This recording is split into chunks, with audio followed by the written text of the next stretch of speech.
Now, before you watch this video, I want you to keep the name Chester Crocker, who served as the Assistant Secretary for State of African Affairs in the US government. Now, Zimbabwe is about to change its government, whether they like it or they don't. And I know you don't believe what I'm saying, but here's why. Let me give you some context.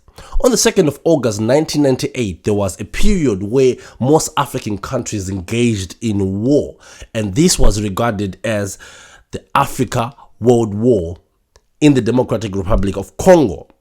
So, the war initially erupted when Congolese President Laurent Desire Kabila turned against his former allies, the Rwandan and the Ugandan government, who helped him to seize power. Now, 9 African countries and approximately 25 armed groups fought in this war, making it one of the largest wars ever fought in African history. So, which countries were against which countries? So, pro-government countries involved the DR Congo, Angola, Chad, Libya, Namibia, Zimbabwe, Sudan, and a lot more countries that fought in that. So, be patient with me because I'm about to explain why this is so interesting. Now, South Africa chickened out of this war, and the reason why South Africa chickened out and was not interested is because Mandela was the president. So he wasn't really calling the shots because South Africa has its own issues when it comes to power dynamics. So South Africa said, we have enough problems to deal with. And most countries, including Zimbabwe, Namibia, said South Africa was a sellout. Now, we all know that the apartheid regime was calling the shots in South Africa. But who else was called to the party to fight on the cause of DRC? Zimbabwe, a country which had recently won independence, and its biggest flex was to get involved in a huge war. So Mugabe's excuse was because this was a regional war, so for security reasons. The borders have to be safe and we are vulnerable. So I am my brother's keeper. If I'm outflanked by enemies, I cannot survive. Just like how Russia in a war with Ukraine because of the bordering countries that are a threat to regional security and peace. It's called strategic warfare. But Zimbabwe, however, is something interesting. Who was the commander of these armies?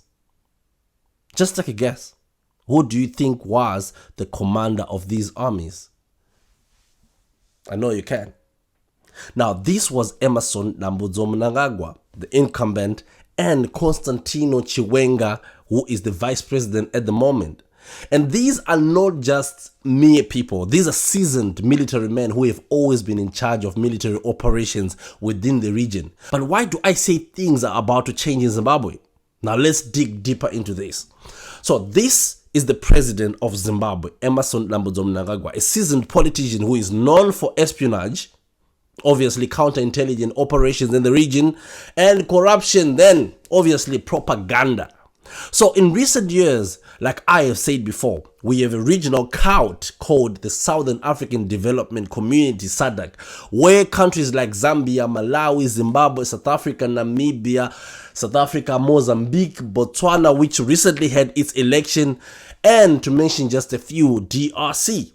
So to give context, the change that is happening in Zimbabwe or in the region is that it started on the 28th of June 2020, and this party in Malawi called Malawi Congress Party, in this case it took over from the old government which was led by Peter Mutharika, who was in good books with the Brotherhood, SADC. But then next we had this Zambian president who was Hakainde Hichilema, elected on the 24th of August 2021, and he succeeded Edgar Lungu, who was also in good books with Emmerson Mnangagwa and ZANU-PF. So this means 2 lost already. I can just feel for Mnangagwa.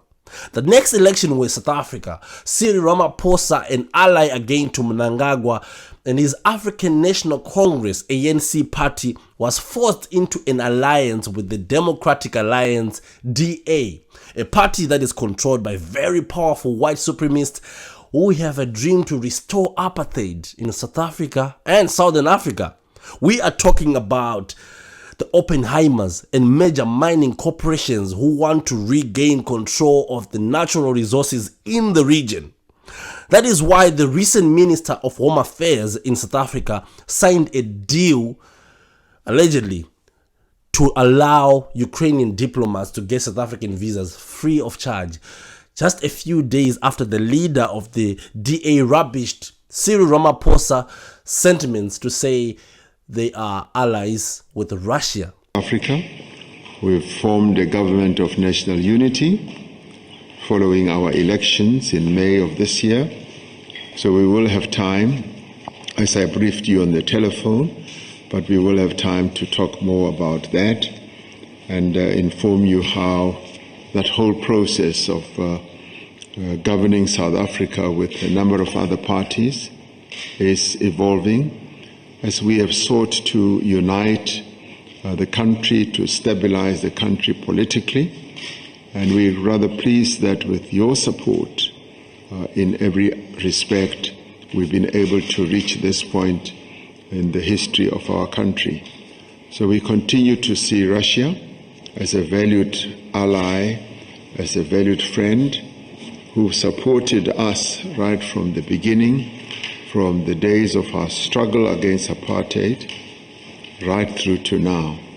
So we're really delighted to be here and to know that we are going to have important discussions here in Kazan within the BRICS family. I fucked up now. Oh, fucked up. Damn, bro! So you can see that the dynamics are that we have political incoherencies that are happening in South Africa, which is like the mother country in all other countries that we're talking about. And recently, Mozambique also had elections, and Daniel Chapo won his party as an ally of ZANU-PF called Frelimo. And this was a good one from Mnangagwa because him and his ZANU-PF cabals were very lucky. But the question is, how did they win the only regional election that got ZANU-PF an ally? So ZANU-PF uses a rigging machine called National Identity Card Fraud. They simply make you get like several IDs and probably whatever they use to dip your finger into that all red stuff that they use for elections, and it disappears, and they give you different identities for you to go to different places, therefore inflating numbers. And this time they buzzed thousands, if not millions, of Mozambique to participate in the election. Now some were even recorded on video saying that they're happy to participate in the Mozambican election. Ndinonzwa kufara nokuti ndatora chitupa chekuMozambique. Last time takambotora tikavhotera president wekuMozambique. Takavhotera kuno kune mama. Saka iko zvino zvetinovimba kuti tichavhotazve. Tigoendawo kundoodhawo tiwana zvinhu zveMozambique. Comrades, I wish to congratulate our sister revolutionary party Frelimo and the president-elect, His Excellency Comrade Daniel Chapo, as well as the people of Mozambique, on their resounding victory during the recently held elections. Congratulations, Frelimo. ZANU-PF stands ready to cement the long-existing revolutionary unity between our two parties and our two countries. Now, in Mozambique, there is a current bloodbath, and millions are being killed by the government if they ever protest against the government.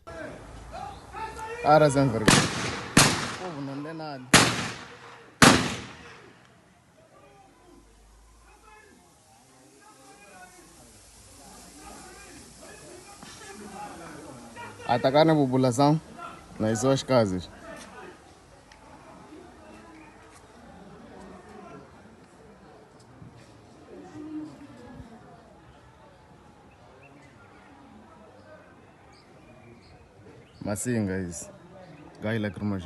Does this sound familiar? I mean, you have seen this before in 2008.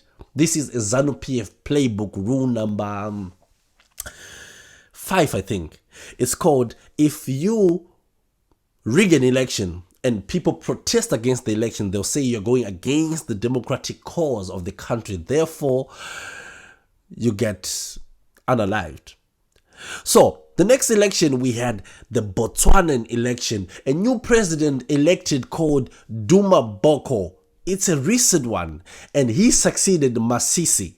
Remember the previous Botswanan president, Mokgweetsi Masisi, who after gaining his presidency started having political squabbles with his former boss Ian Khama, who was a big critic of Zimbabwean government. So he got aligned with ZANU-PF to gain support of his brothers who were good at military tactics and also rigging.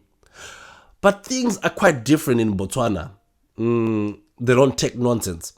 So 6 days ago, Botswanan people were not taking the nonsense from the former president and ZANU-PF. They noticed that the ZANU-PF Secretary of Legal Affairs, Patrick Chinamasa, addressed the rallies in Botswana, and there were allegations that the Revolutionary Party had deployed intelligence to help them rig the October 30th election in favor of the former president or the defeated president, Masisi.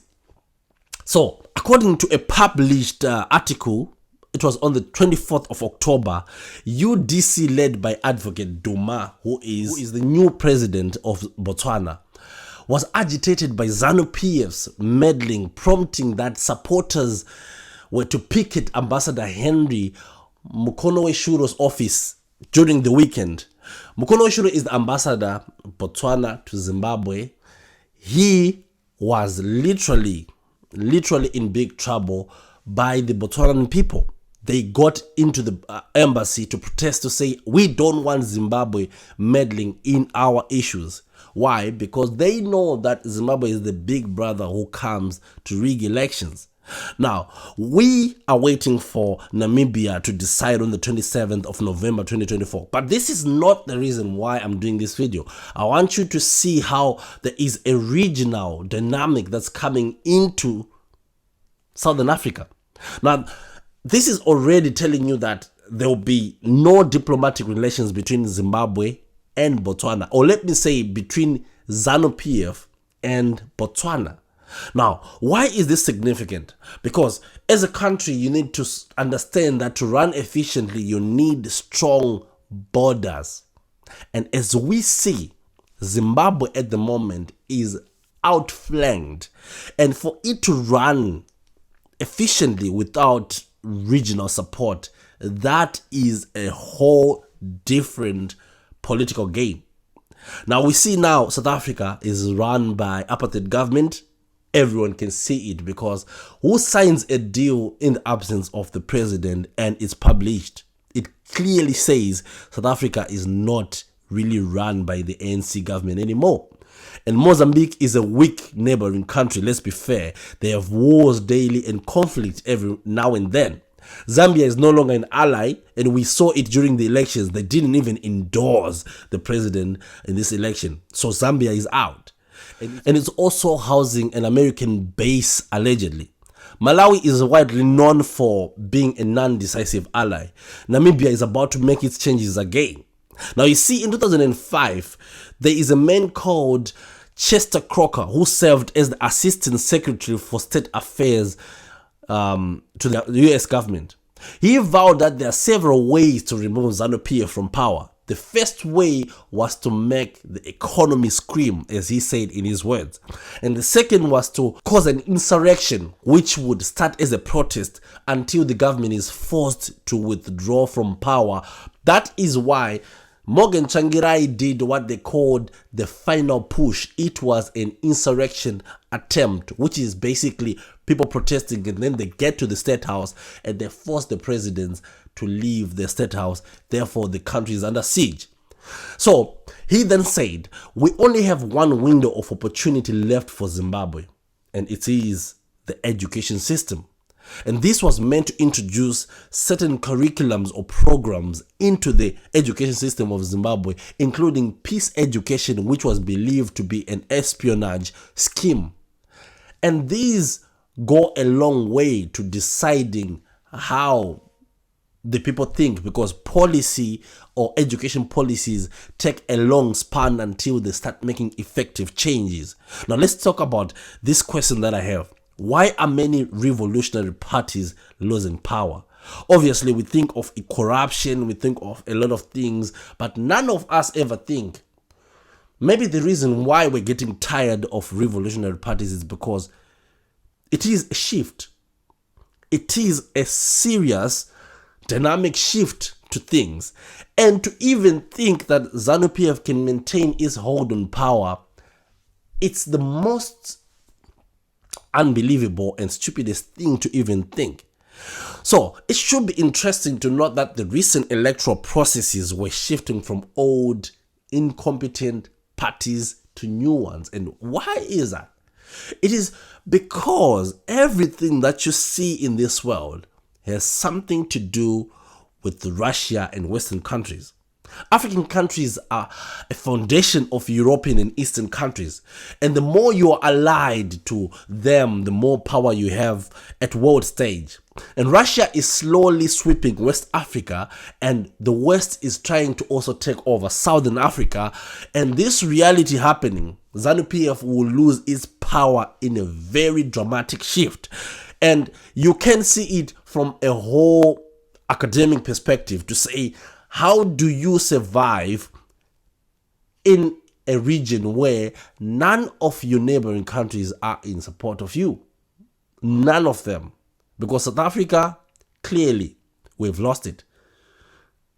Zambia, clearly. Malawi, obviously. Botswana. What is next? What's left? If you can tell me what's left.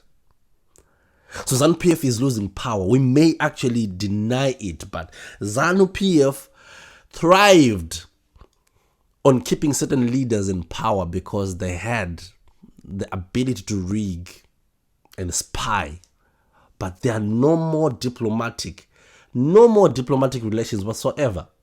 So now it's isolated and it's there in the middle, outflanked. And this is going to be a very interesting 5 to 10 years. And believe you me, things are about to go down. And in no time, there won't be anyone to congratulate the president after rigging the election. Anyways, I'm going to go. And until next time, thank you for watching this video. And don't forget to share your experiences in the comment section below. Till next time.